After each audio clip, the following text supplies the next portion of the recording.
যে আমার আগে একজন বলে গেলেন নিষিদ্ধের নাকি হিরিং করে গেছে। যারা মানুষ মারবে, যারা শিশু মারবে এবং যারা হেলিকপ্টার থেকে মানুষের মুখে গুলি করবে তাদেরকে নিষিদ্ধ করবো না, ওই জার্মানিও তো করেছে। আমরা সুন্দর করে নির্বাচনে পাঠিয়ে দেব। আজকে বক্তৃতা দিচ্ছে, কালকে মনে হয় ক্ষমতায় চলে যাবে। এই সব লোক থেকে সাবধান থাকতে হবে। আমরা আবারও ধন্যবাদ জানাচ্ছি আজকে এই জাতীয় ঐক্য শেষ করে দিচ্ছি।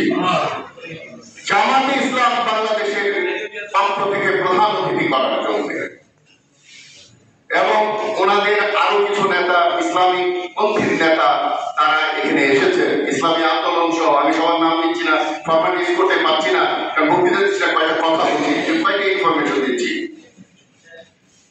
54 বছর আগে, 60 বছর আগে ভাসানী বুঝেছিল, 54 বছর আগে জামাত যে শিক্ষা বুঝেছিল, ভারত থেকে এই দেশকে মুক্ত রাখতে পারেন নাই। দ্বিতীয়বার সুযোগ দিয়েছে আল্লাহ, দ্বিতীয়বারের পরে তৃতীয়বার সুযোগ নাও পেতে পারেন। আমি জামাতে ইসলামের ওখানে গিয়ে বক্তৃতায় এই কথা বলেছি। আজকে আমাদের প্রজন্ম বুঝতে পেরেছে ভারত আমাদের সবচেয়ে বড় শত্রু। সেই প্রজন্মের মধ্যে ভাগাভাগি করে ফেলা হয়েছে, টাকা দিয়ে, লোক দেখিয়ে, ক্ষমতা দিয়ে, সেখানেও বিশৃঙ্খলা তৈরি হয়েছে। আজকে যদি যারা মনে করে ক্ষমতায় যাচ্ছে তারা যদি এই আলতাফ সাহেবের ভূমিকা পালন করতো, যাচ্ছে সবাই করছি দেশকে কিভাবে চালানো যায় আমরা চেষ্টা করি, তা তো করে নাই তারা।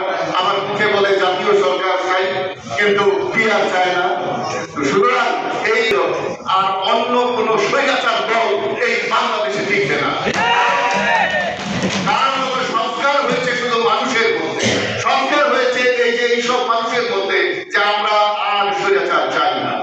আমরা যদি স্বৈরাচার চাই, যদি আমরা আবার স্বৈরাচারকে সুযোগ দেই, আমি নিজের আপনাকে গ্যারান্টি দিয়ে গেলাম, ওই ভারতের সব গরু ছেড়ে দিয়ে রশি পাঠিয়ে দেবে মোদী, হাজার হাজার লোকের ফাঁসি হবে বাংলাদেশে। সুতরাং আমি স্বরাষ্ট্র উপদেষ্টা, সঠিক গোত্রের মানুষ, দুঃখ লাগে মাইকের মধ্যে ওনার কথা বলতে, দুঃখ লাগে লেফটেন্যান্ট জেনারেল যখন পালিয়ে যায় সেটা বলতে, দুঃখ লাগে যখন একজন সার্ভিং মেজর সন্ত্রাসের মানুষ মারার ট্রেনিং যায়, চাকরি বেতন নিবে, ইউনিফর্ম করবে, সন্ত্রাস তৈরি করবে। সুতরাং দুঃখ লাগে। স্বরাষ্ট্রমন্ত্রী উপদেষ্টার কাছে গিয়েছিলাম প্রথম 1 মাসের মধ্যে, স্যার মিডিয়া হত্যার বিচার করতে হবে। উনি বলেছিলেন এটা এজেন্ডায় এক থাকবে। আজকে বিচারের কথা আপনারা বলেছেন, কিন্তু এই আমাদের সাংবাদিক দম্পতি হত্যা